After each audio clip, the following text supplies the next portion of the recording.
It's a 1968 to 1970, somewhere in there. Sears Custom 7. So yeah, let me see if I can get the...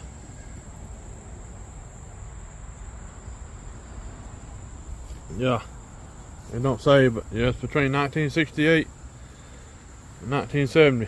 Sears Custom 7 tractor. It's actually got gears,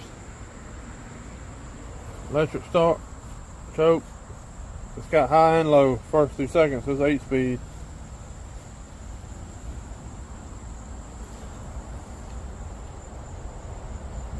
So yeah, 10 horsepower engine.